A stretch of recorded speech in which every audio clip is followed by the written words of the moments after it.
Hoje, nós vamos trabalhar com a lição número 3. Ela está na sua página de número 19. Obrigado, meu amor. 19. Achou aí página 19? Certinho? Glória a Deus.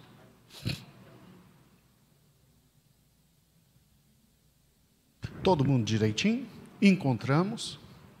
Glória a Deus. Ok. Amados, o título na página 19 é muito interessante. Ele diz assim: o rei chegou e o milênio. O rei chegou e o milênio. Aqui nós temos uma das questões mais relevantes da palavra de Deus. Muita gente não entende que o propósito de Deus sempre foi duas vindas de Cristo. Deus estabelece os propósitos e Ele é Senhor de tudo. Então o próprio Senhor Deus estabeleceu que seu Filho viesse uma primeira vez, como vamos ver hoje, e haverá um retorno, uma segunda vez. Quando Ele retornar essa segunda vez, nós vamos ainda estudar, isso se divide ainda em duas partes. A primeira parte da segunda vinda para arrebatar a igreja e liberar o mundo para o anticristo e para a grande tribulação. E a segunda e última parte da segunda vinda, Ele desce em glória e aí Ele estabelece o milênio. E o que é interessante é que, por que não reconheceram o rei quando ele veio na primeira vez? Será que realmente o rei veio na primeira vez? Será que a gente tem provas de que Jesus, quando veio, ele deixou claro que ele era o rei? E essa primeira vinda dele já não inaugurou o milênio? É essa a questão de hoje. Vamos juntos. O slide, meu filho, por gentileza. Quando a gente tem aqui a linha do tempo, você vê perfeitamente que ali está o que Deus determinou. A gente não tem como mudar, não tem o que fazer. É determinação de Deus. Primeiro, um período de tempo que nós chamamos de Primeiro Testamento, ou Antigo Testamento, ou Velho Testamento, onde Deus nunca deixou de reinar, como nós vimos sexta-feira. A lição 2 foi dada sexta-feira. Aí vem o momento em que o Senhor Jesus aparece. E aí, por 33 anos, Jesus está conosco, que é a lição de hoje. E veja que não é pelo fato dele estar conosco que o milênio começou. Então, olha que interessante. Depois de Cristo estar conosco por 33 anos, vem o período da igreja. E aí o período da igreja é aquele período que vai concernente às 7 cartas do Apocalipse. E o que é interessante é que Deus não deixou de reinar no período da igreja, e aí vem o período da grande tribulação, onde muita gente pensa que Deus deixou de reinar, mas Ele não deixou de reinar. Não há tempo no mundo que o nosso Deus tenha deixado de reinar. Não há. Só que o milênio é um reinado especial que vem depois da grande tribulação. Nós vimos isso na primeira aula. Então, pastor, peraí, quando Cristo veio, aí depois vem a eternidade, vai ter uma revista somente sobre a eternidade. Esse é o sonho, né? Esperamos que Jesus venha antes. Aí a gente nem precisa estudar a eternidade, já vai viver. Mas olha, nós já vimos, e vimos na aula passada, que, mesmo o Senhor reinando aqui, durante a história primeira, que é a criação e etc., a queda, o dilúvio, Deus reinou no período dos patriarcas, como vimos na sexta-feira. O controle dele era total na vida de Abraão, Isaac e Jacó. Deus reinou no período do êxodo, tanto é que abençoou tanto o povo, que quando o povo caiu em escravidão, os retirou. Deus continua reinando na conquista de Canaã. Deus reinou no período dos juízes, nós vimos isso. No período dos reis, aí que o Senhor governou mesmo, e principalmente no período do exílio e do retorno. E naquele período dos reis, exílio e retorno, a teocracia existia, principalmente por intermédio dos profetas. Deus nunca deixou de reinar, nós vimos isso na sexta, nunca deixou de reinar. E agora, olha que interessante, chegou esse momento histórico aqui, 33 anos. Do Velho Testamento para o Novo Testamento, 400 anos de silêncio. Mas 400 anos sendo governado pelas profecias do Antigo Testamento e Deus reinando em tudo, irmãos. Tudo. Muito bem. O Messias vem. O Messias chega e essa é a grande questão que nós temos que ver hoje. O tema da lição: o rei chegou. Se o rei chegou, como é que é? As profecias completas sobre o reino se estabelecem. O rei chegou e o milênio. Bem, vamos lá.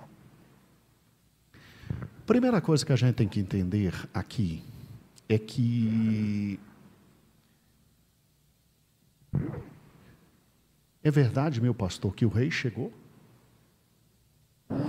É tão verdade, né, e comprovada a chegada do rei que nós temos, começa ali com o anúncio, né, nós podemos ver no texto áureo, o anjo anunciando a Maria a chegada de Jesus Cristo, e neste anúncio, olha que interessante esse anúncio faz, né? Está lá em Lucas, vocês podem estar na revista na página 19, e o texto é de Lucas capítulo 1, versículo 30 ao versículo 33, que diz assim: disse-lhe então o anjo: Maria, não temas, porque achaste graça diante de Deus, e eis que em teu ventre conceberás e darás à luz um filho, e por-lhe-ás o nome de Jesus. Aí agora vem algo muito interessante. Olha que o anjo fala para Maria: este será grande e será chamado Filho do Altíssimo, e o Senhor Deus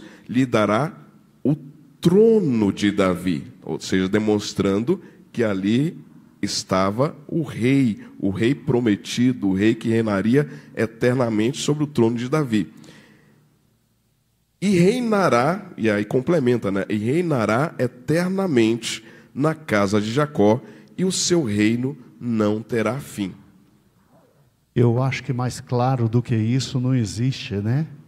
Abra comigo na página 20. O que nós vamos estudar hoje, irmãos? Nós vamos estudar que todos os evangelhos demonstram que o rei tinha chegado. O rei esteve entre nós. E aí, nós pegamos a revista, porque o ponto central é o ponto número 2, aí na página 19, o reino teocrático na primeira vinda de Cristo. Nós pegamos a revista e dividimos nos slides, assim, por partes para a gente entender. Mas para entrar no reino teocrático na primeira vinda, vamos ler a introdução? Vamos juntos? Página de número 20. Meu pastor, essa voz bonita, lê a introdução para a gente. Diz assim: finalizamos o estudo anterior analisando principalmente as profecias bíblicas que anunciavam a chegada do Rei Eterno. Agora, finalmente a história testemunha a chegada do Messias prometido para derrotar os inimigos do povo de Israel e instituir um reinado teocrático e eterno. Pelo menos, foi assim que os magos do Oriente, os pastores e os discípulos pensaram que seria, conforme está descrito em Mateus capítulo 2, versículo 1 a 2, Lucas capítulo 2, versículo 8 a 20, Atos capítulo 1, versículo 6 a 11, e foi essa também a acusação que estava escrita na cruz, Mateus 27, 37, Lucas 23, 37, João 19, versículo 19 a 22, ou seja, esses textos demonstram ali o momento em que os magos chegam até Herodes, falam com Herodes, falam, olha, nós estamos sabendo que um rei chegou, um novo rei chegou. E aí nós temos os textos em que os pastores, quando Jesus Cristo nasce, os pastores são visitados por um anjo, o anjo vem anunciar e diz assim, não temas, eis que vos trago novas, que será de grande alegria, é que vos nasceu hoje, na cidade de Davi, o Salvador, que é Cristo o Senhor. E a palavra diz que depois milhares de anjos se juntaram ali e começaram a entoar cânticos de louvor e adoração a Deus. É interessante porque desde Mateus, no início, até Mateus, no final, o reinado de Cristo é tão forte que ele está no início, desde a época da gestação, como nós vamos ver, até a crucificação, né? Jesus... É incrível isso. Mas não vamos dar spoiler, não. Espera aí, calminha. Volta aqui no texto, meu amado. É fato. É fato que os judeus, na época de Jesus Cristo, aguardavam ansiosamente o cumprimento literal das promessas do reino teocrático, anunciado no Antigo Testamento. Mas o plano de redenção ia muito além do Estado de Israel. Era algo que alcançaria, marcaria e mudaria toda a humanidade para sempre. E foi exatamente neste ponto específico que os judeus da época de Jesus falharam na compreensão das promessas feitas a Israel. E assim, na sua imensa maioria, o rejeitaram como sendo o Messias. Olha que interessante, irmãos. Na lição de hoje, nós vamos trabalhar com todas as evidências bíblicas de que Jesus era o rei prometido. Na próxima lição, que tem o mesmo título, O Rei Chegou e o Milênio, aí nós vamos trabalhar com a questão da rejeição. O próximo domingo é um dos domingos mais importantes que nós vamos ter. Tá bom? Meu pastor, dividimos em etapas. Então, desde o início até o final, está declarado que ele é rei. Na gestação, qual é a prova que a gente tem? Bem, a primeira prova que nós temos é essa. E aí? Nós temos o anúncio, conforme nós vimos lá no texto áureo, o anúncio do anjo a Maria, né, que ela iria conceber pelo Espírito Santo, né? Maria pergunta, como é que vai acontecer isso? Como é que será isso? Né, que o anjo chega e anuncia a vinda, o nascimento de Jesus através dela, e ela pergunta, olha, como é que vai ser isso? Se eu nem conheci o meu marido ainda, eu não tive relação com ele ainda, como é que vai acontecer? Aí o anjo diz, descerá sobre ti o Espírito Santo e o poder do Altíssimo te virá sobre a tua vida, né? E aí ela começa a se alegrar em Deus. Então ali ela tem a experiência e a noção exata de que um milagre, através de um milagre, pelo Espírito Santo, ela iria engravidar, ela ficaria grávida de Jesus Cristo, né? Então, ali, além do anúncio, tem um milagre também. E depois nós temos o pai, né, que queria deixar José, queria abandonar Maria, porque Maria engravidou, e ele não era ele, não tinha sido ele, né? E aí ele queria abandonar Maria, mas para proteger Maria, né? Para proteger, de certa forma, a dignidade de Maria. Só que o anjo vem e aparece e fala: olha, não temas, recebe Maria como tua esposa e cria a criança, cuide da criança. Então o anjo também aparece para José, dizendo para ele não fugir, para ele ficar ali, para ele permanecer e ficar junto com Maria, né? Porque ali era um milagre de Deus e era necessário que acontecesse daquela forma. E a teocracia a gente vê exatamente no fato, irmãos, que nem Maria nem José puderam nem escolher o nome. Deus estava governando de tal forma que até o nome quem escolheu foi o próprio recém-nascido. O recém-nascido, aquele que ainda viria, ele teve o poder para inclusive dizer o nome, ou o controle. E é interessante, irmãos, para os irmãos não esquecerem, quando lá em Mateus capítulo 2, o anjo conversa com José, é interessante que no capítulo 2, versículo 20 diz: José, filho de Davi, trazendo então a noção real de José. Só José no Novo Testamento foi chamado de filho de Davi, além de Cristo. Para a questão real crescer. Isso é tão forte que na genealogia em Mateus se começa falando: Jesus Cristo, genealogia, filho de Davi, filho de José. Na gestação ainda temos outra prova, meu pastor. Aqui, ó, a visita de Maria a Isabel. O controle estava tão grande, de todos os fatos no tocante a tudo sobre Deus, a teocracia era tão forte, que o anjo disse: olha, a tua prima está grávida. E a partir daí... Aí Maria vai visitar Isabel, e lá chegando, né, aquela experiência, Isabel já estava grávida, e aí aquela experiência de que na gravidez de Isabel, João, que ali estava, né, se manifesta, ele começa a se mexer de uma forma diferente.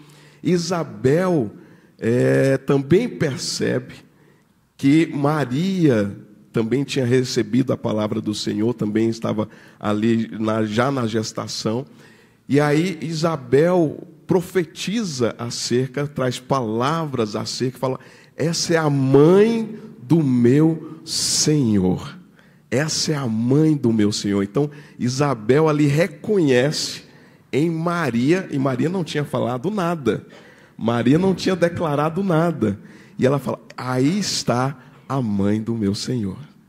É assim, você vai juntando devagarzinho todos os fatos, você está vendo literalmente Deus dizendo: enviei meu filho não é qualquer um, ele é o rei prometido, em cumprimento às profecias do Antigo Testamento, que eles estavam esperando há 400 anos.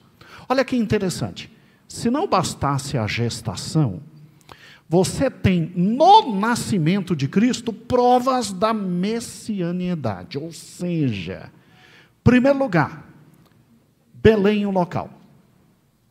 Belém, quando os magos vão até Herodes, é interessante esse texto, quando os magos vão até Herodes, eles falam acerca do rei que estava por vir. E aí Herodes fala: não, como é que é isso? Herodes chama os escribas, né, os escribas se apresentam, e os escribas falam: olha, o texto é esse aqui. E tu, Belém, Efrata, terra de Judá. E aí eles começam: de ti sairá o Salvador, né? E aí vem todo aquele texto já profetizado. Então, dali se sabe que terra do nascimento de Jesus era Belém. Só que tinha uma outra questão. Onde é que os pais de Jesus estavam? Eles não estavam em Belém, né? Estavam lá em outra parte, eles estavam em Nazaré, né, meu pastor? Como é que eles vão para Belém? Faz-se um censo, né? Se faz um censo, se proclama um censo, e aí o José, junto com a sua esposa, grávida, tem que sair da terra que eles estavam morando, habitando, para ir até Belém. E aí eles vão até Belém, é onde o local que Jesus nasce. É um controle muito grande, né? Até para cumprir a profecia, Deus está provando que está no controle de tudo, que tem teocracia, que Ele reina. Ah, mas Ele não está presente. Deus não precisa estar presente para governar. Ele nunca precisou. Ele nunca precisou. Agora vai ter um dia que Ele vai estar presente, que é no milênio. E ainda tem uma questão relevantíssima. Belém é a mesma cidade de Davi, tronco de onde vêm os maiores reis de Israel, né? Vamos lá. Segunda prova da teocracia de Deus, no nascimento de Cristo, foram os anjos e os pastores. Como é que a gente pode ver, meu pastor, essa questão dos anjos e dos pastores e Deus governando todas as coisas? Nós vemos essa parte, é muito interessante esse texto, a gente pode até, se os irmãos quiserem abrir suas Bíblias, está lá em Lucas, capítulo 2, que fala dessa parte do nascimento de Jesus, e basicamente da experiência dos pastores, está a partir do versículo 8. Então, acontece da seguinte forma, Lucas capítulo 2, a partir do versículo 8, né, nós vamos até o versículo 14, diz assim: havia naquela mesma região, na região ali de Belém, pastores que viviam nos campos e guardavam seu rebanho durante a noite. Apareceu-lhes um anjo do Senhor, e a glória do Senhor os cercou de resplendor, e ficaram atemorizados. O anjo lhes disse: não temas, eu vos trago notícias de grande alegria, que o será para todo o povo. Na cidade de Davi vos nasceu hoje o Salvador, que é Cristo o Senhor. E aí eles complementam: isso vos servirá de sinal, achareis um menino envolto a panos e deitado numa manjedoura. Especifica o local. No mesmo instante, apareceu com o anjo uma multidão dos exércitos celestiais, louvando a Deus e dizendo: glória a Deus nas maiores alturas, paz na terra entre os homens que Ele quer bem, ou os homens de boa vontade. Então, os céus também testemunham do nascimento do Messias. É interessante, né? Eles fazem questão de frisar: na cidade de Davi vos nasceu hoje o Salvador. Ou seja, nasce o filho de Davi, aquele prometido, e é digno de um rei, né? E não é qualquer rei, porque anjo descendo para fazer um coral e uma cantata tem que ser muito grande, ter muita moral, né? Vamos lá. Se na gestação nós já vemos o governo de Deus sobre tudo, né? Se durante o nascimento o governo de Deus está sobre tudo e dizendo: o rei está entre vocês. Vamos lá, vamos para a infância agora. Na infância, Jesus é apresentado, em primeiro lugar, no templo. Simeão e Ana têm o quê com isso, meu pastor? Os dois têm uma profecia, né? Ali, Ana faz uma profecia acerca do Messias, né, naquele momento, e Simeão também testifica acerca do Messias, acerca do nascimento de Jesus Cristo. Nós temos esses textos em Lucas, né? Temos também em Mateus, 3, capítulo 3, nós temos em Lucas capítulo 10, todos os itens, os textos específicos, demonstrando este momento em que Jesus Cristo é apresentado e ele é reconhecido. Ele é reconhecido ali, agora não é mais só os anjos, não é mais só pastores, não é só mais a mãe e o pai, mas agora ele é reconhecido, no momento da apresentação de Jesus, ele é reconhecido publicamente, né? Através de palavras de profecias, e nós temos ali a profecia, a palavra de Simeão, temos também a profecia de Ana. É interessante porque Ana não era qualquer uma, né? Ela deveria ter uma influência muito grande devido à vida que tinha e o testemunho que tinha, bem como Simeão. Irmãos, não tem como fugir. O rei nasceu e o rei estava entre nós. Agora, olha que interessante isso aqui, ó. Vamos juntos. A questão dos magos. Os presentes são significativos para um rei? Ali eram presentes dignos de um rei, né? Eram presentes que eram levados apenas para pessoas que eram da linhagem real. Os presentes nós sabemos, né? Deck de cor salteado, porque sempre nas peças teatrais é apresentado isso. O que é levado, o que os magos levam para Jesus, o que eles apresentam para Jesus como presente. Eles levam ouro, levam incenso e levam mirra. São presentes apenas para reis, para príncipes, para pessoas da linhagem real. E aí nós temos um fato histórico difícil, né? A questão de Herodes e a fuga para o Egito. Meu pastor? Para que se cumprisse também uma profecia. Este acontecimento, apesar de ser um acontecimento terrível da história humana, que Herodes decreta, Herodes percebe que os magos não retornam, porque o anjo aparece para os magos iam retornar para Herodes, para avisar para Herodes onde é que estava Jesus, mas eles são impedidos pelo anjo. E aí Herodes percebe que os magos não vão retornar, e aí Herodes baixa um decreto para que as crianças de 2 anos para baixo fossem todas mortas, né? Do sexo masculino, exatamente. Jesus era tão rei que Herodes morreu de medo. Morreu de medo. Então ele ficou com medo, ficou temeroso realmente, porque Herodes tinha... o medo dele era perder o reinado, porque ele estava governando ali a Judeia, a região da Judeia. Então ele estava com receio de perder isso, de perder esse governo. E aí ele faz esse decreto de matar todas as crianças masculinas, né, todos os meninos de 2 anos para baixo. E aí o que acontece? O anjo fala com José novamente e fala para eles irem para o Egito. Por que eles precisam ir para o Egito? Para que se cumprisse outra profecia. Porque a palavra fala que do Egito tirei o meu filho, do Egito tirei o Salvador, do Egito veio Jesus Cristo. Então Jesus Cristo foi para o Egito para que se cumprisse também outra profecia. Gente, se isso não é teocracia, eu não sei o que é.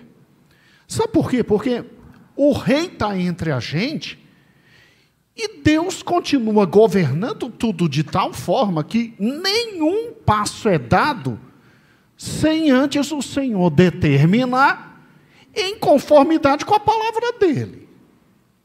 Se isso não é teocracia, o que é? Ah, mas ninguém estava vendo Deus. Sim, ainda não enxergavam Jesus Cristo, né? O próprio Filipe um dia vai perguntar, ai, cadê o Pai? Mostra o Pai. Mas está me vendo, né?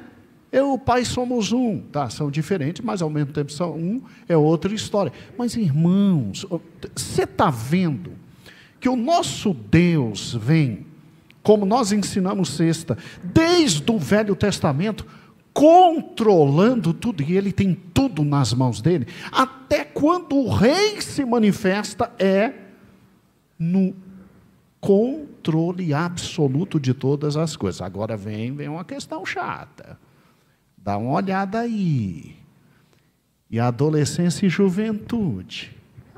Meu pastor. Porque não tem relato nenhum, como é que aí a gente não tem como buscar na Bíblia alguma coisa a esse respeito, né? Então, o que a gente pode imaginar, o que a gente pode pensar, é que a gente pega os textos da vinda de Jesus. Quando Jesus nasce, né? E na sua primeira infância, ali, o que aconteceu? Nós temos o decreto de Herodes, que manda matar as crianças, os meninos de 2 anos para baixo. Agora, tem todo esse temor de Herodes, dele perder o governo, dele perder a liderança ali da Judéia, e, posteriormente, os filhos dele.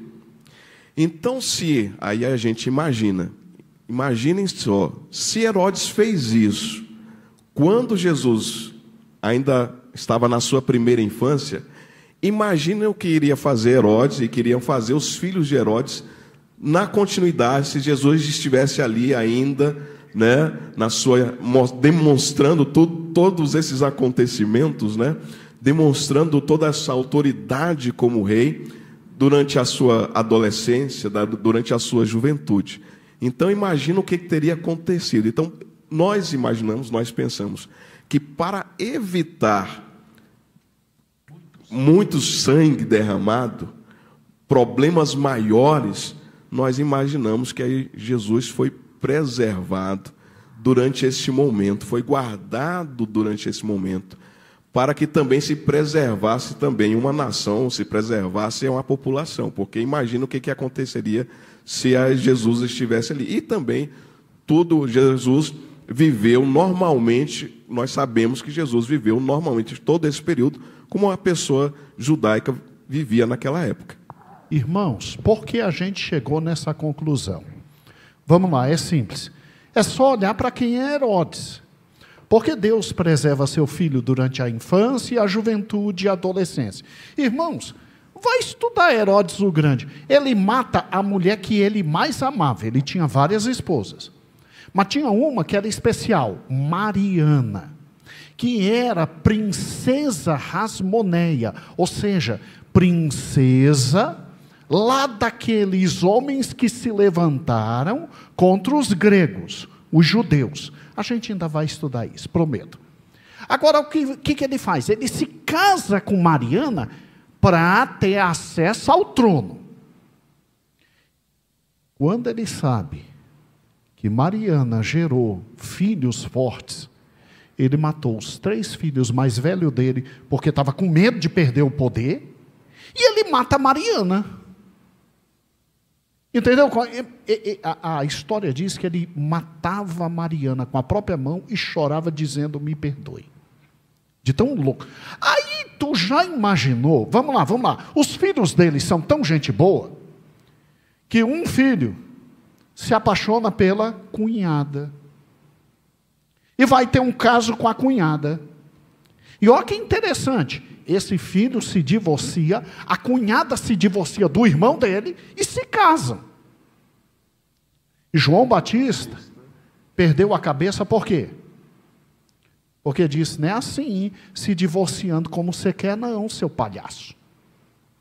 Não é assim não, largando uma e pegando outra não. A Bíblia é que governa a gente. Deus odeia o divórcio. Deus odeia o divórcio. João Batista perdeu a cabeça foi porque falou que aqueles 2, um que deixou o outro e foi viver com a outra, e fizeram tudo legalmente, se divorciaram legalmente, tudo certinho, mas diante de Deus estava tudo errado. Perdeu a cabeça porque chamou o outro de quê? Adúltero. Gente, casamento não é brincadeira não, gente. Não se deixa uma mulher e se vai pegando outra não, não é assim não. Quer deixar a esposa? Não foi por adultério, ou não foi por abandono? Meu amigo, segure seu lado. Teve liberdade para casar, não teve? Não é assim não. É muito sério. Então vamos lá, Juraci, você já imaginou que é Jesus continuando sendo reconhecido como rei?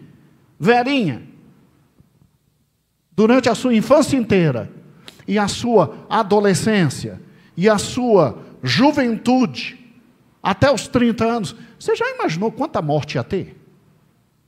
Quanto sangue ia ser derramado? Mas presta atenção, pode ficar tranquilo que Jesus não errou um só dia na infância, nem na juventude, nem no início da vida adulta. Sabe por quê? Porque quando ele foi batizado, o testemunho de Deus é muito forte. Deus diz assim: este é meu filho, que viveu uma infância inteira, uma adolescência inteira, uma juventude inteira, e nele eu tenho prazer. Você nunca pensou nisso, não? Você nunca pensou no testemunho do batismo?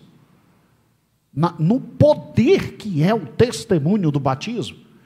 Deus simplesmente diz: o meu cordeiro está preparado, e o meu cordeiro é sem mancha. Deus está falando para a gente que mesmo Jesus tendo uma vida normal na infância e na juventude e no início da vida adulta, foi uma vida absolutamente santa. Por isso que a gente não acredita nos apócrifos. Os apócrifos, como o Evangelho de Tomé, o Evangelho da infância, o Evangelho de Maria, o Evangelho da segunda infância, falam de Jesus fazendo milagres, fazendo coisas fantásticas. Eles não estão na Bíblia, são livros apócrifos. Falam de Jesus, uma vez, inclusive, fazendo um bonequinho na aula.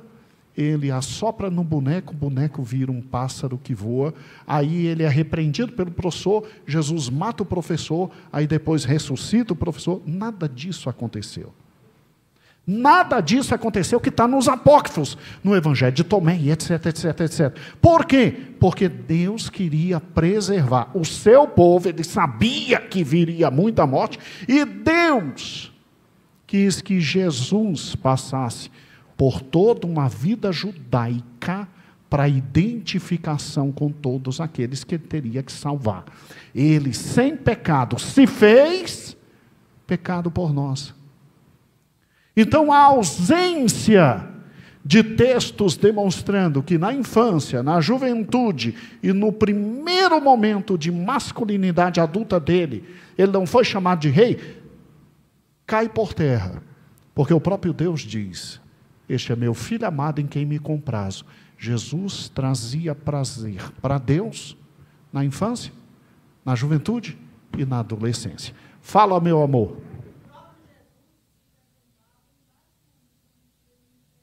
Não dá spoiler. Não dá spoiler. Não dá, a gente vai entrar nisso agora. Não dá spoiler. Mas é isso mesmo, Verinha. É isso mesmo. E a gente tem texto bíblico, inclusive, falando que Jesus nunca pecou. A palavra do Senhor é muito clara, mostrando que Jesus é o único, inclusive, que nunca pecou na vida inteira dele. Agora vamos para onde a porca tosse o rabo. Período ministerial. Vamos lá. O que a vida de João Batista, meu pastor, tem a ver com Jesus sendo o rei? E o que batismo de Jesus tem a ver com Jesus sendo o rei? João Batista foi o arauto. João Batista, a gente precisa ver já desde o anúncio do nascimento de João Batista, quando o anjo anuncia a Zacarias, né? A Zacarias, isso. Anuncia ao pai de João Batista do nascimento dele, e ele não acredita, né? Ele não acredita e fala: não, isso não tem como acontecer. E o anjo fala: não, você está achando que é brincadeira, então você vai ficar mudo, você vai ficar sem falar. E ele fica sem falar, né? Todo aquele período. Quando João Batista nasce, aí ele chega aquele período de ser apresentado, Zacarias volta a falar. E aí, quando ele volta a falar, ele começa a falar também acerca do Messias, começa a falar acerca de Jesus Cristo. E ele começa a anunciar que João Batista seria o precursor, o anunciador do Messias, né? Ele estaria anunciando a vinda do Salvador, a vinda daquele que ia destruir todos os inimigos de Israel. E aí, isso foi anunciado também, foi anunciado publicamente. Isso foi anunciado publicamente. João Batista começa o seu ministério, a gente sabe de toda a história acerca de João Batista. Ele se isola, ele vai para o deserto, ele se alimenta, né? O alimento dele é de mel silvestre, é um alimento totalmente diferenciado. Ele se separa do povo, né, para poder estar mais na presença de Deus. E aí João Batista começa também a anunciar acerca do Messias, acerca de Cristo. E ele fala, olha, eu estou anunciando, né, porque as pessoas começam a achar que João Batista seria o Messias, por causa das coisas que ele fala, por causa da autoridade dele, né? Quando foi anunciado, o anjo anuncia para Zacarias, ele fala, olha, ele vai anunciar acerca do Messias.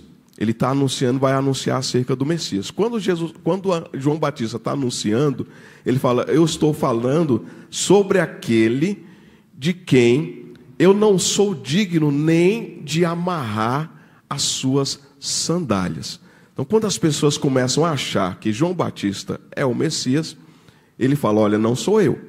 Eu não sou digno nem de amarrar as sandálias dos pés daquele que realmente vai vir como Messias. E aí, né, esse alvoroço todo acerca de João Batista, quando então Jesus Cristo se apresenta para ser batizado, para ser também batizado. Imaginem, sem pecado, o anúncio de João Batista é: arrependei-vos porque é chegado o reino dos céus, né? O batismo do arrependimento. Eles tinham que confessar os pecados, tinham que reconhecer os pecados e tinham que se batizar. E aí Jesus Cristo, sem pecado, se apresenta para ser batizado. João Batista já reconhece, fala, opa, esse aqui não. Não. João Batista fala, não, eu tenho que ser batizado por vós. Eu que tenho que ser batizado. Aí Jesus Cristo fala, não, João Batista, vamos fazer as coisas do jeito que elas têm que acontecer. Você me batiza do jeito que tem que acontecer, tá certo? Aí João Batista batiza Jesus Cristo. E vem a palavra, a mensagem que todos ouvem. Não foi só João Batista que escutou, a mensagem que todos ouvem naquele momento. Este é o meu filho amado, de quem eu me comprazo. Né? Então vem a voz do céu, a voz de Deus o Pai, Jesus Cristo o Filho sendo batizado, e a Bíblia fala que ainda aparece uma pomba, né? O Espírito Santo numa forma de pomba ali naquele momento. Olha que interessante. Todo rei, ele antes de chegar na localidade, ele tinha aquele que vinha antes anunciando, está vindo.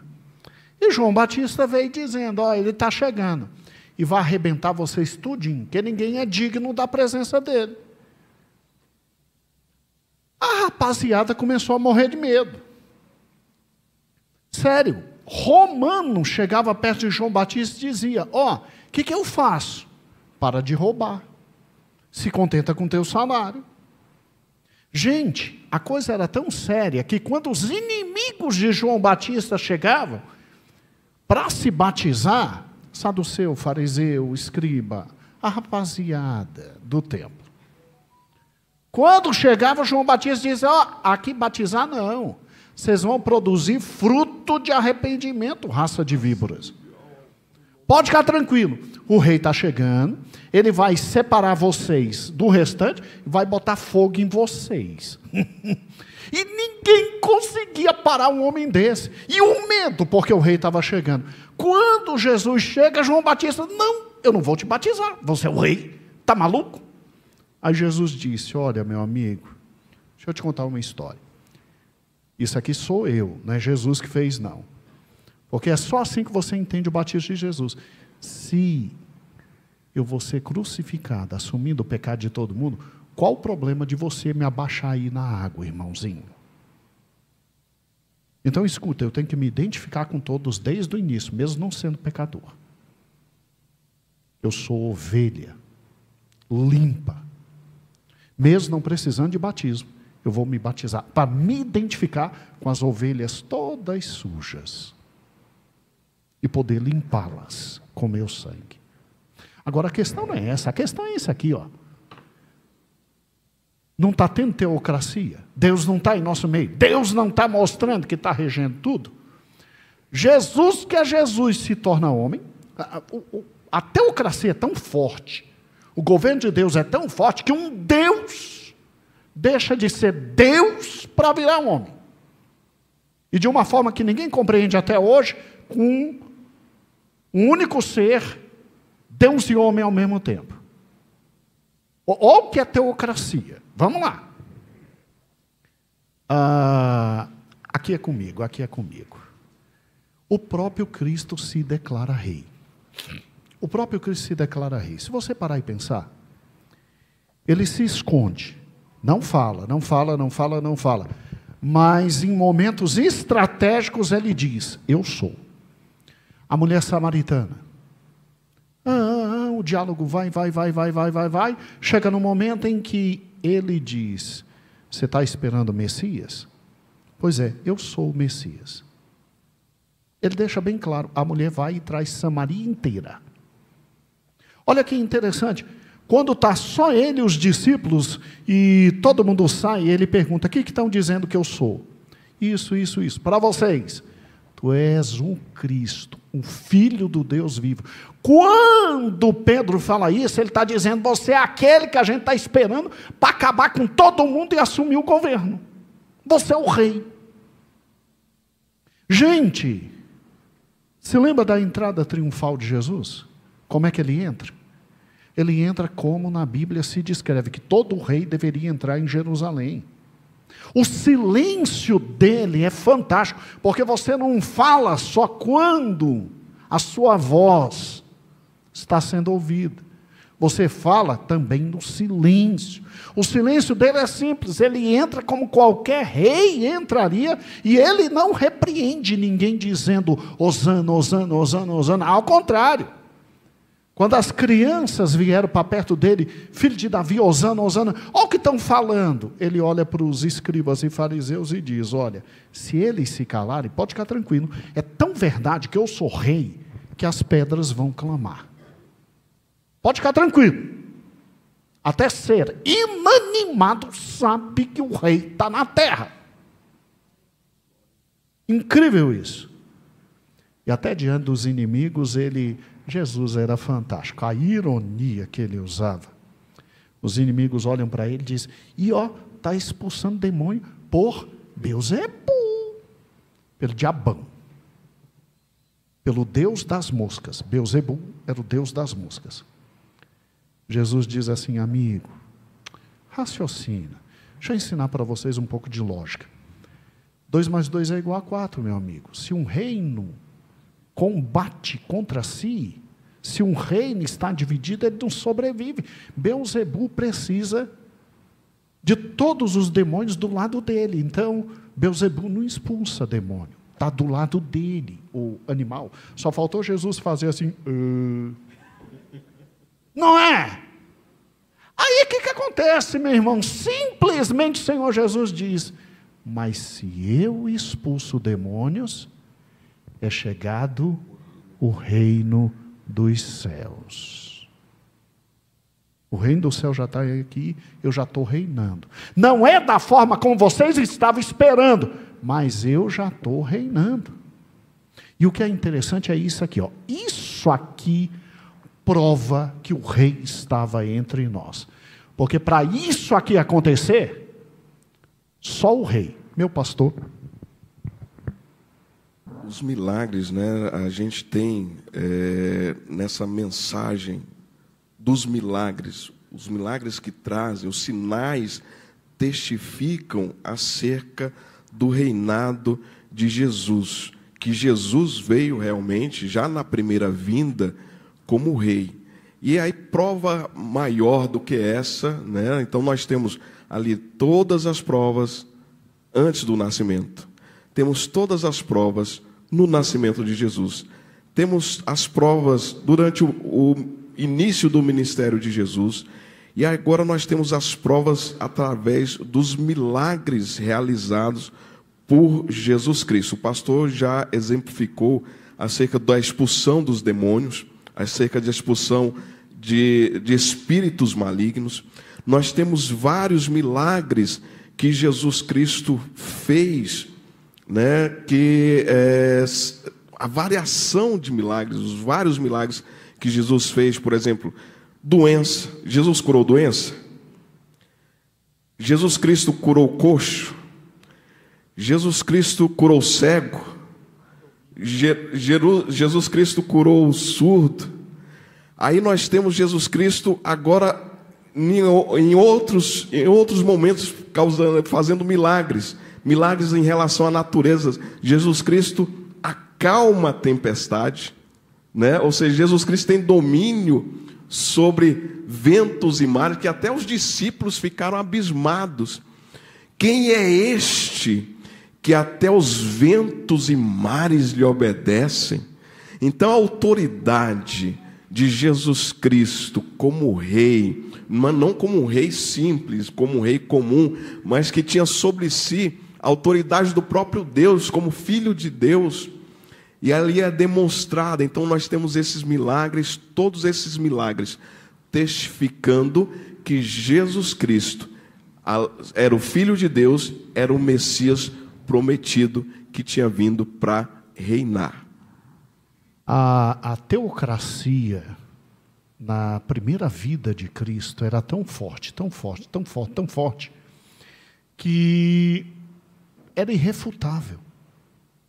Gente como Nicodemo chegou a dizer: olha, só pode fazer o que você faz quem desceu dos céus. Então, irmãos, os irmãos conseguem entender que é um controle fora do normal?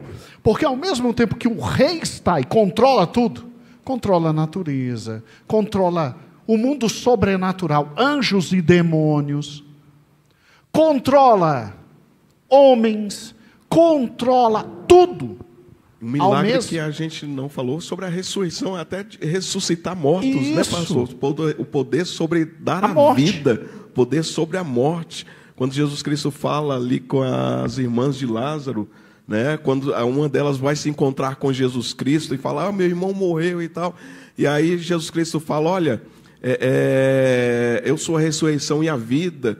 Quem crê em mim, ainda que esteja morto, viverá. Aí ela fala: não, eu sei que lá no futuro, né, vai acontecer a ressurreição dos mortos. Jesus Cristo fala: não, eu tenho o poder de fazer isso agora. Eu tenho poder sobre a morte agora, não é só lá na frente, não. Eu sou a ressurreição e a vida.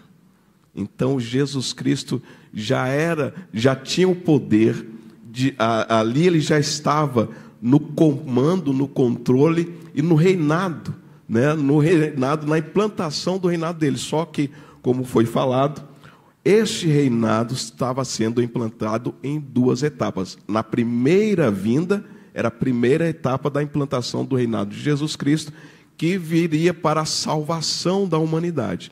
E aí depois, na segunda vinda, para a implantação do milênio. Irmãos, olha que loucura santa. Ao mesmo tempo que você tem a teocracia de Deus na primeira vinda, mostrando Deus entre nós, o rei entre nós, controlando tudo, esse rei é controlado. Ele é controlado por uma premissa maior, por um objetivo maior, por um alvo maior. Ele chega e diz: aqui eu estou para satisfazer a vontade do Pai. Ele acordava e o Espírito levava ele para a direita, para a esquerda, para o norte, para o sul. Gente, ó que fantástico.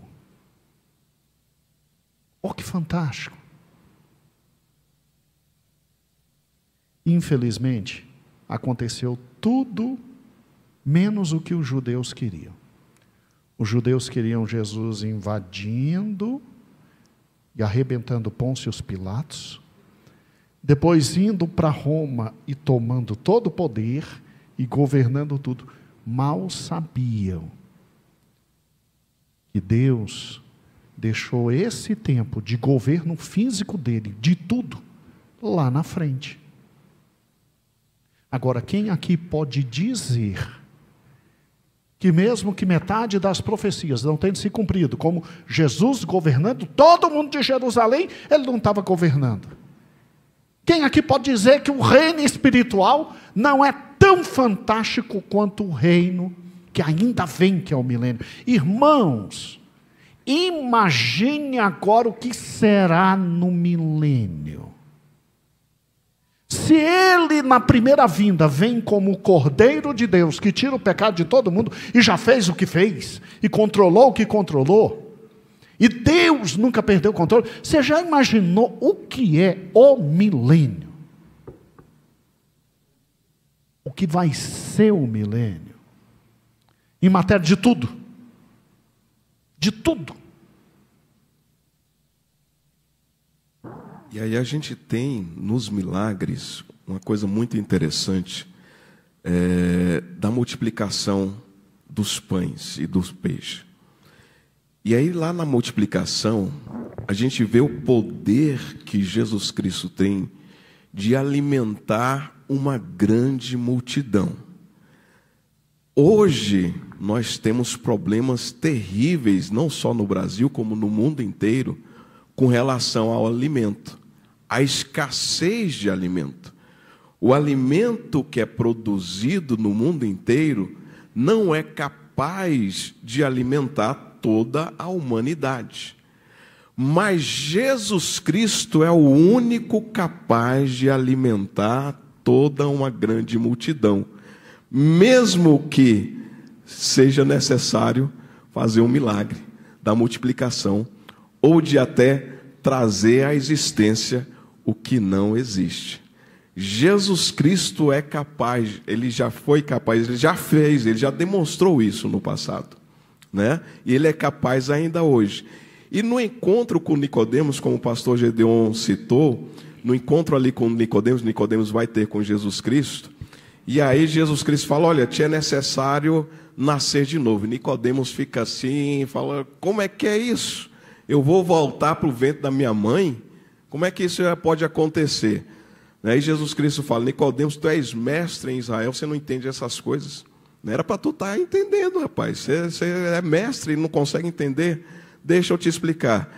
É necessário nascer da água e do Espírito.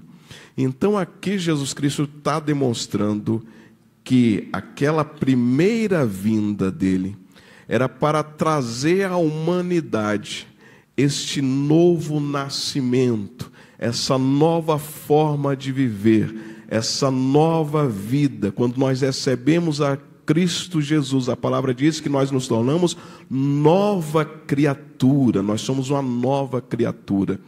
Então, e vivemos em novidade de vida.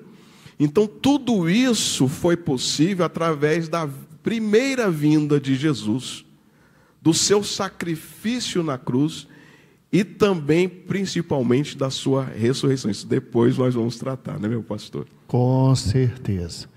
Então, irmãos, olha que fantástico.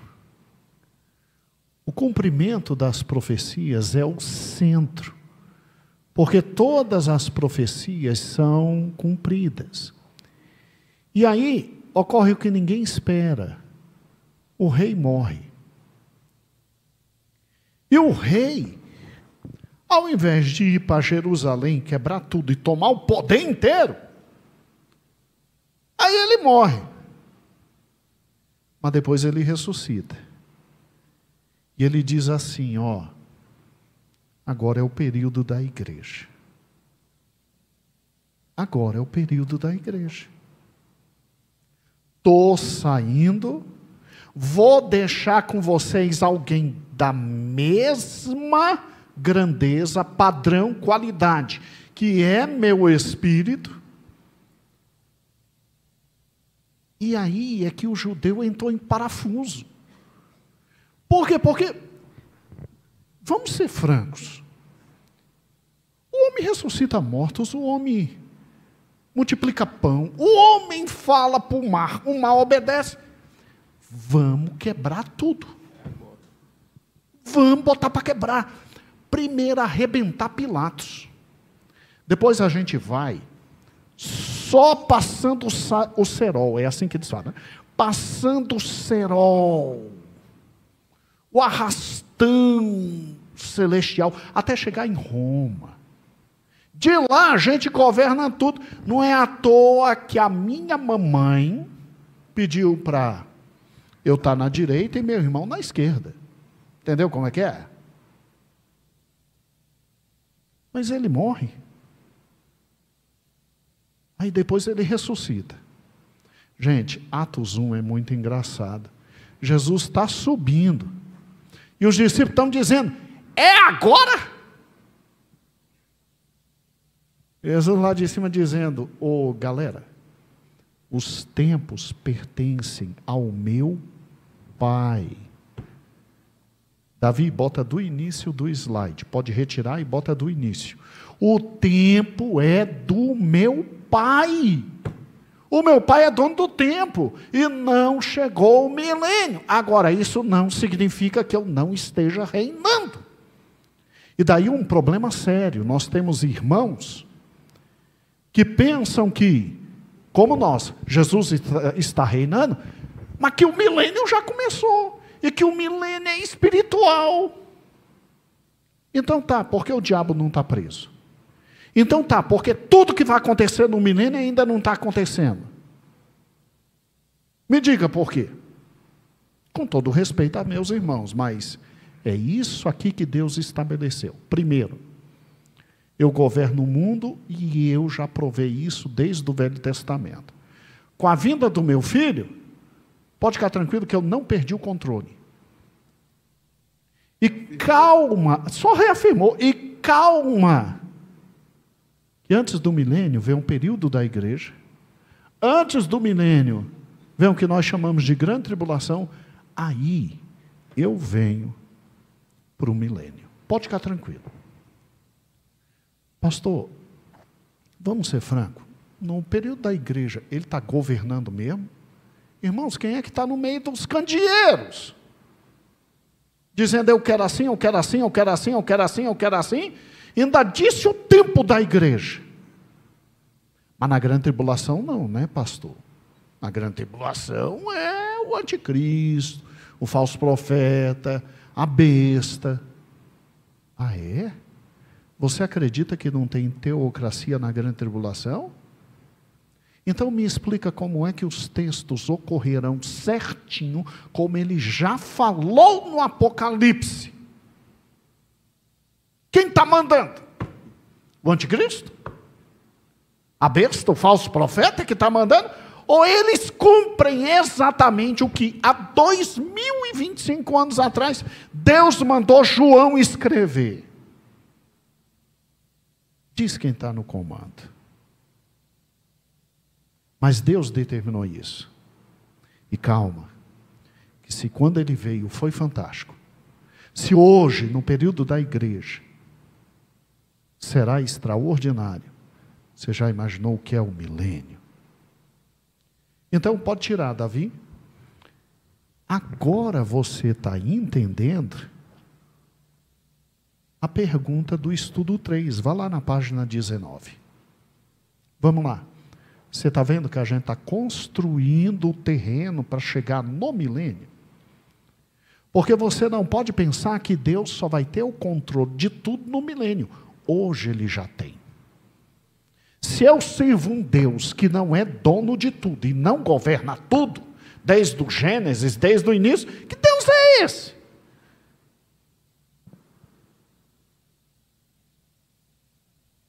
Irmãos, o rei chegou? Chegou. Não tem como dizer que não chegou. Mas e o milênio? O milênio vem quando o Pai determinar. O Pai sabe de todas as coisas. Sexta-feira, se você quiser ficar em casa, eu compreendo. Porque chegou tarde do trabalho, não tem como vir. Mas eu não sei se sexta-feira você em casa vai poder entender direitinho a teocracia no período da igreja e no período da grande tribulação. E isso não está na revista. Isso é um estudo extra que nós daremos sexta-feira. Eu acho que a igreja é o melhor local para a gente se concentrar. Mas eu compreendo se você não puder estar comigo sexta. Mas se puder, você vai compreender coisas que pouca gente compreende. Porque nós estamos te mostrando que Deus exerce a teocracia desde o início. E o milênio vai ser o momento especial da teocracia. E aí, no domingo que vem, a gente vai entender a pergunta que eu vou deixar agora. Pastor Elias, meu amado pastor, como é que depois de tantas evidências, eles rejeitaram o reinado de Cristo? Domingo a gente entende isso. E domingo a gente compreende um dos assuntos mais difíceis da palavra de Deus e mais importante. Vai ficar bem claro. Era muita evidência. A gente que está hoje entende. Lá era muito, principalmente depois que ele ressuscitou. E aí o estudo 4. Então, sexta a gente tem uma lição muito importante. E domingo, um encontro mais importante ainda. Irmãos, qual a sensação que você tem de que serve um Senhor que tem um controle de tudo? E que mesmo assim ainda deixa você livre para escolher?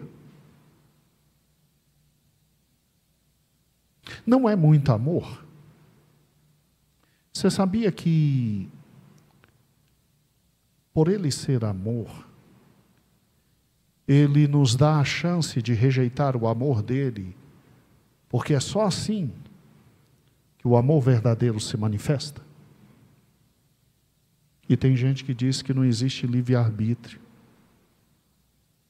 Sério, tem gente que quando olha esses estudos que a gente está dando, diz, olha, ó, o homem não tem liberdade nenhuma. Nenhuma. Deus era rei que servia desde o jardim do Éden. Com Jesus, a liberdade foi tanta que eles rejeitaram. Quais são as dúvidas? Vamos perguntar? Pergunta, Pereira.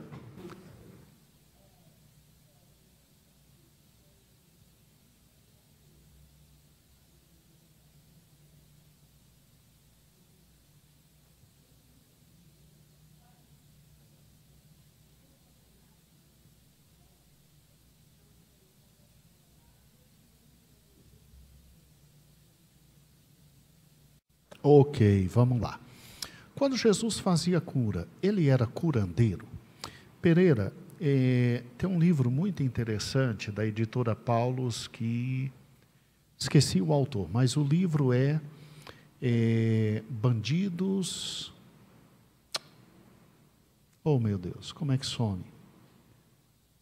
É um livro específico que trata só sobre os principais homens que surgiram na época de Cristo e tinham uma popularidade muito grande como Cristo. O nome é Bandidos... Ah, que ódio! Na época de Jesus. Bem, depois vai surgir. Bandidos e mais dois... Ô Elias, o professor falou para a gente ler esse livro. A gente leu, Elias. Que vergonha, como é que some da cabeça? Tinha curandeiro na época de Cristo? Tinha. Tinha um cara que fazia pagelança, tinha um indivíduo que baixava. bandidos heróis, eu acho e tal. E inclusive em Atos, teve um que chegou e disse assim: ei, me passa a maneira que eu te pago para eu ficar como você, um curandeiro. Aí a gente sabe o que aconteceu. Jesus não era curandeiro, Jesus era o rei, mostrando algo que nenhum outro rei pôde fazer pela população: cuidar do seu povo. Como em Cristo estava ao mesmo tempo o lado divino e o lado humano, Pereira, ele simplesmente podia dizer: levanta e anda. E a pessoa levantava e andava, e era verdade. E ninguém podia contestar, porque aquele que levantou e andou era o Zezinho da praça que todo mundo conhecia. O demônio que foi expulso, todo mundo conhecia. Ninguém ia num cemitério com medo do indivíduo. Então Jesus não era mais um curandeiro. Jesus era ladrões, bandidos. Elias, vê se acha aí. É um da capa amarela, editora Paulos. Ladrões, bandidos e... ah, meu Deus. Bandidos, profetas e Messias. Bota aí, Davi. Bandidos, profetas e Messias, editora Paulos. Jojo, ajuda. É um livro muito interessante. Fala dos outros homens. Fala dos outros homens. Esse aí eu li só uma vez, aí quase voou até o título. Agora, por que a gente não tem na nossa igreja candelabro? A gente não tem incensário, a gente não tem o que toca o chofar. Papai ensinou para a gente o livro de Gálatas. E a Arca da Aliança, que ninguém tem, só os evangélicos têm. Papai ensinou para a gente Gálatas, Pereira. E quando ele ensinou Gálatas, tá aí o livro, ó. Quem quiser saber sobre os movimentos populares na época de Cristo, esse livro é fantástico. Ele fala de todo mundo. Eu, a Geise e o Elias, fizemos teologia na Metodista, fomos obrigados a ler esse livro, porque senão não passava na matéria de um maluco. E aí o que acontece? Irmãos, é um livro interessante de ler, sabe por quê? Porque quando você lê esse livro e lê o Evangelho, você vê a diferença de Cristo, assim, não havia erro, nem dolo, nem nada. Agora, Pereira, por que a gente não tem isso? Porque lá na Galácia, os judaizantes chegaram lá e disseram assim, ó, é Cristo, mas tem que ter a circuncisão. É Cristo, mas tem que ter Moisés. É Cristo, mas tem que ter o judaísmo. E aí Paulo diz assim, como é que vocês caíram e saíram do evangelho para isso? Quem está ligado ao judaísmo, caiu da graça. Pereira, o papai foi um dos primeiros pastores a mais levar pedrada no Brasil por causa disso. Que aqui dentro não tinha chofar, aqui dentro não tinha bandeira de Israel, aqui dentro não tinha essa loucura por Israel. Por quê? Porque senão daqui a pouco ia ter a festa dos tabernáculos, a festa das tendas. E a gente ia voltar para o judaísmo, está doido? Não, acabou com Cristo, o véu está rasgado, acesso direto a Ele. E um autor que os irmãos devem ler, ele não é crente não, ele é ateu, mas é um dos principais autores sobre a Idade Média, Paul Veyne. Esse homem chamado Paul Veyne escreveu um livro sobre as origens do cristianismo, e ele mostra que o cristianismo não é continuidade do judaísmo. Ele mostra que o cristianismo não é continuidade. Não, a minha internet não funciona aqui, porque senão ia mostrar o livro para os irmãos. Mas chegando em casa eu mando para os irmãos. É um livro que deve ser comprado e deve ser lido. ele mostra que o judaísmo não tem nada a ver com o cristianismo. E é um dos principais autores sobre a Idade Média, porque tem gente que diz que na Idade Média, como a igreja se perdeu, foi a Idade das Trevas. Não teve trevas nenhuma. A universidade começou na Idade Média. Conhecimento fantástico começou na Idade Média. A Idade Média foi fantástica, sim. A igreja se perdeu um pouquinho durante a Idade Média, se perdeu. Mas, meu amigo, a Idade Média foi fantástica. Paul Veyne, esse é um dos ateus mais fantásticos que a igreja deve conhecer. Ele não crê no cristianismo, mas ele mostra, com provas históricas, que o cristianismo é completamente diferente do judaísmo. Tá? Então, querida Pereira, papai ensinou de forma tão fantástica isso. Tem um livro que eu quero que os irmãos, se possível, depois comprem. Coloca aí, Davi e Josuá. Paixão por Israel. É do nosso querido historiador, que a gente ama ele. O Batistão, professor que dá aula para a gente aqui, de vez em quando.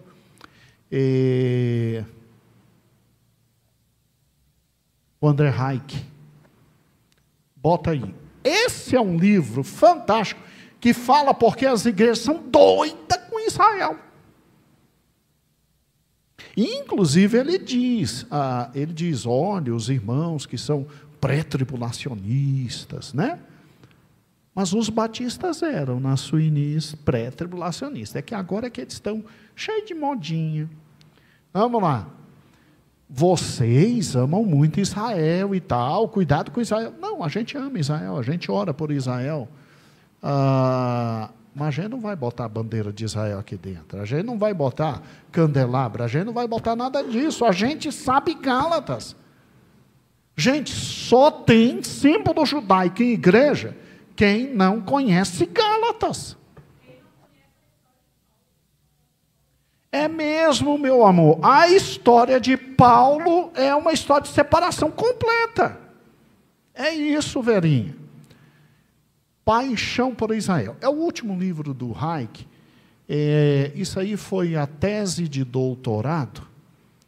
Tese de doutorado dele. Ganhou os maiores prêmios que existem hoje no Brasil. Um evangélico ganhar isso é fantástico.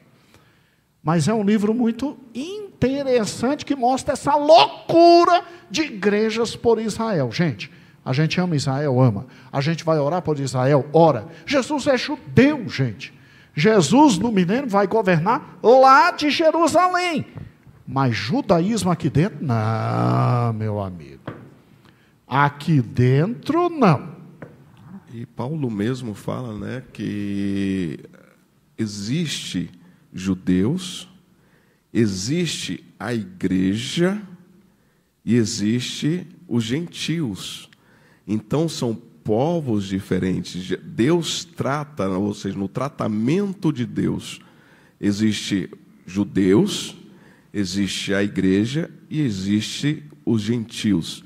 Então, no tratamento de Deus, ele trata de forma diferente. Se Deus trata de forma diferente, né, então também os costumes, como é demonstrado ali por Paulo, né, principalmente por Paulo, é demonstrado que os costumes e as práticas são diferentes, que a igreja não precisa adotar as práticas e os costumes que eram feitos, que eram praticados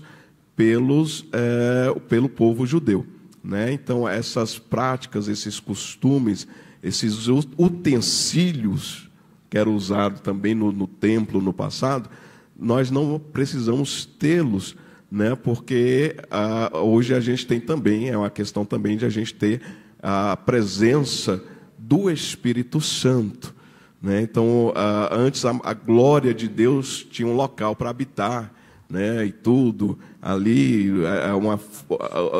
tinha o Santo dos Santos, né? Então somente o sumo sacerdote tinha acesso e tudo. Hoje todos nós temos acesso pelo Espírito Santo de Deus. E nós temos a presença, a dádiva do Espírito Santo. Então, essa é a dádiva de Deus para as nossas vidas. Tanto é que Jesus Cristo, quando fala com os discípulos, depois de ressuscitado, ele fala: olha, ficai, pois, em Jerusalém, até que do alto sejais revestido do poder. E aí eles são batizados com o Espírito Santo, né? Pedro tem aquela revelação, aquela pregação maravilhosa. E aí por quê? Porque o Espírito Santo está presente. Aí agora o Espírito Santo se faz presente nas nossas vidas. Glória a Deus. Alguma outra pergunta, irmãos? Amém. O estudo foi proveitoso? Foi bom? O de sexta vai ser melhor ainda. E não está na revista. Pai santo, justo, amado, poderoso e eterno, Senhor, nós glorificamos o Teu nome. Nós Te louvamos, ó Deus, por este tempo, por este templo, por esta oportunidade de podermos Te adorar e Te bendizer. Pai, obrigado pelos Teus ensinos, pela Tua palavra, que vem de encontro às necessidades do Teu povo. Obrigado pelo Teu povo aqui presente, e também por aqueles que não puderam estar aqui. Sabe o Senhor as razões. Importa que o Senhor os cubra com a Tua graça, com a Tua bênção, e à noite possam estar aqui Te adorando. Amado e poderoso Salvador, leva-nos em paz para os nossos lares. Conduz-nos debaixo da Tua mão poderosa e santa. Concede-nos pela Tua misericórdia e graça um dia abençoado, Senhor. Um dia repleto da Tua presença, e em tudo o Teu nome santo seja glorificado nas nossas vidas. Assim oramos nesta manhã e agradecemos, Pai Santo, em nome de Jesus. Que o amor de Deus o Pai, a graça do Senhor Jesus, a consolação do Espírito Santo de Deus seja com todos nós, o Seu povo, não só hoje, mas para sempre. Amém. Olha o abraço e o beijo.